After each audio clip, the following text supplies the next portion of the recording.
team, Sage here, aka the Golf Hacker. Welcome back to the channel and welcome to the first Every Shot course vlog of 2022. We're here on the first hole of Karori Golf Club in Wellington, New Zealand, my hometown, and was treated to a lovely summer's day for the front nine here. Returned a couple of days later for the back nine, which was also a reasonably warm summer's day, but I've weaved the two together to create the full 18 holes at Karori Golf Club. Not a bad start here, got a decent look for par on the first, but can't put enough on it. It'll start off with the bogey. Par 3 on the second now, get a nice clean strike with the 8 iron, but it's hooking out to the left and just lands to the left of the green. So I'll have a small chip here onto the green, which I make a meal of, and I'll be doing it all over again from the bottom, at least this time off the fairway. A little bit better this time, so I'm up onto the green but making a disgrace of that putt in front of my father-in-law and brother-in-law, so it's a double bogey on the second, heading off onto the third at 3 over. So as I said, this was front nine and back nine weaved together, but I actually returned to this course about a week later and played the full 18 again, and that is when I hit my personal best of 79, breaking 80 for the first time. So I mentioned that in my last video. So by far and away my best score ever on the golf course. Prior to that, my PB was 86, so I shaved off 7 shots from my PB in one go. So was pretty damn happy with that. That 79 that I scored here at Karori Golf Club was one of 4 rounds, my worst being 102. Also hit an 87 and a 93, so a real thing that seemed to be hit and miss all day, as you can see there on the green in one, and then giving you a lesson in 3 putting to make a bogey out of that last par 3. Get right under this one with the driver, so I'll be playing my second up the fairway here with still a wee bit of work to do before the green. Lucky not to land myself into trouble there with a bit of a hazard, bit of a creek running through there before the green, so I'll get this one over and onto the green. So I'll have a bit of a look at par here, but I think, as I often do, leaving a little bit short, but I will tidy that up. So that's another bogey. So yeah, as I said, one of 4 rounds hitting that 79, and my handicap now sits, was sitting at 16. I've since returned to the UK and had a few other good rounds at Cruise Hill, so I've popped it down to 14 now, or just over about 14 and a half. This putt coming in from length, and it does drop. Pretty chuffed with that. It's not often I'm walking in to get the ball from the hole from that sort of a distance. Falling from grace very quickly there as I hook this one out to the left. So I've got to try bend this one around, which I do, probably not quite as much as Shot Tracer seems to think, but it does roll out to about 130, 125 yards out from the hole. Unfortunately not sure what happened here, but the camera stopped recording, missed a decent approach into the green, so it leaves me with about 26 foot into the hole. The lag putt is on point this time, so it leaves me a gimme tap in for my par. Pretty short par 5, that one actually, one of a number of shorter par 5s on Karori Golf Course. Is one more coming up on the back 9, which again is reasonably short. That drive, not really making it up into the air, terrible ball flight, but as you can see it's a pretty dry track, so it rolls out a fairway and leaves me just an 8 iron into the green. Get absolutely all of it, so it lands on the green, rolls out to the back. Make a fairly decent job of this chip back towards the hole, so I've got a look here at par, and it's a better looking putt this time.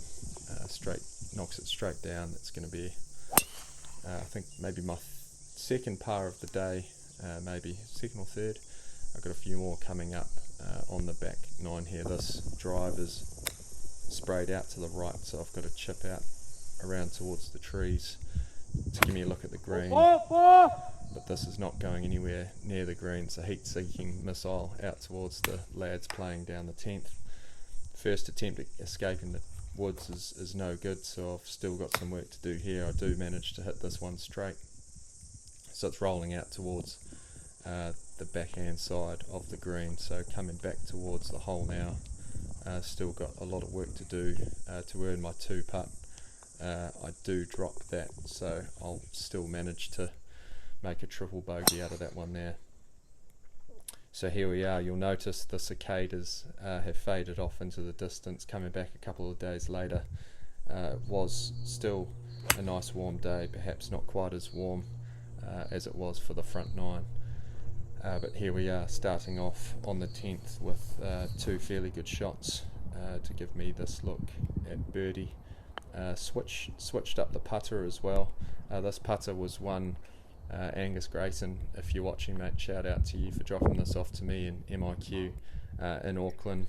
I had to do 10 days in a hotel room before my wife and I could get out and enjoy life in New Zealand, but thanks to Angus I had a putter in that hotel room, so I had a chance to do some work on an area of my game that certainly needs some attention, so thank you, Angus. Did manage to spray one out of bounds on this 11th tee though, so that'll be the first penalty added to the scorecard for this round. So I'm into the green now with 3 shots, with taking account of the penalty, so I've got this look for bogey. Double bogey it is. On to the 12th now.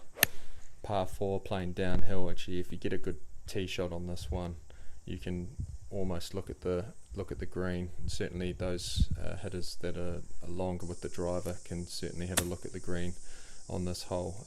Took the safer option with out of bounds down the right hand side. I used the 4-iron off the tee just to leave me a short chip onto the green.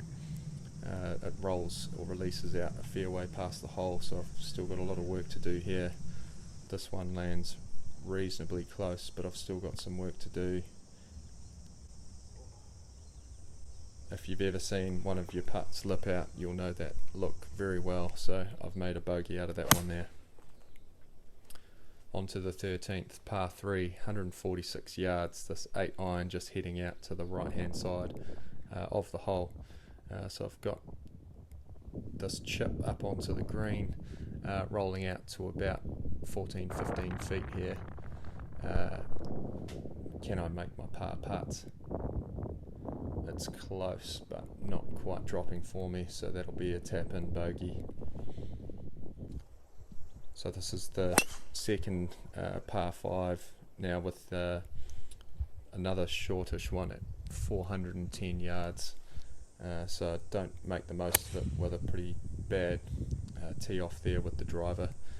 So still playing up the fairway here, 5-iron in hand. This one does go straight, so I've got a good look here at the green.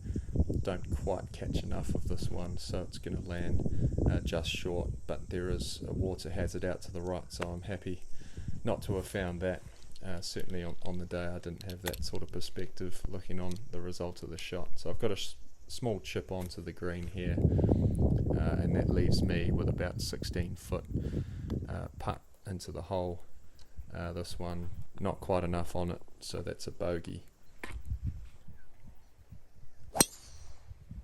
Downhill drive now. Again, you can see the water hazard on the right here.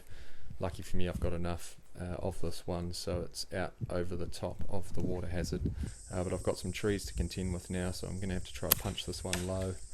It does collect a branch somewhere along the way on its travels, but luckily for me it rolls out towards the green, so I've got this small chip down onto the green. That one releases out just to the left of the hole, so I'll have a 5-footer here for par, which I do manage to knock down. Pretty chuffed with a par result after that drive. This drive, not quite getting all of it shaping out towards the left, but will still be within touching distance of the green. Unfortunately, just pushing this one out towards the right hand side of the green, so I'll still have a little bit of work to do to get up onto the green, about 39 yards. I've got that as getting out towards the far hand side of the green, so a little bit too much on this one here. Coming back towards the hole, fairly decent lag putt there, still leaving myself a little bit of work to do. And yeah, that is a bad miss, so a double bogey coming down now into the 17th. It's a good solid drive. It is hooking left though, it is shaping like it's going to go out of bounds among those trees, but I get a nice kick off the tree and it sits up nicely for me, leaving just over 130 yards in, so a nice smooth 9-9 it is, which does land, pitching just to the right of the hole, landing out to the left, just out the back of the hole. So I've got a reasonable look here at birdie. This one just missing to the right, but I will manage to tidy up there, so it's another par on the scorecard. Coming down the 18th now, a bit of a dog leg left, so just want to get this one over the top of the ridge here, which I do manage to do. That leaves me with a bit of work to do. What is it, 130 yards in, pitching wedge downhill. I do get a nice clean strike of that one, but it just goes left of the green, so I'll have to chip up onto the green, not far from the hole though at all, so this one's getting up reasonably close to the hole. That'll leave me a nervy par putt to finish. Throwing this in here, my brother-in-law James joining me for this 9 holes, first 9 holes in a while. He's got this look for his first birdie. Yes. Come on. Yes, man. Get it. As you can see, we're ecstatic. He's got his first one. Everyone remembers their first birdie. What a moment. Good on you, Jim. So I've got this nervy 3-footer here to save par and round out a fairly good round for me. Can I make it? Only just. So a par on the 18th gives me a total score of 86. But that's it for this week's episode, team. Tune in next week for some more insights coming from Caroline. We'll see you then. Take it easy.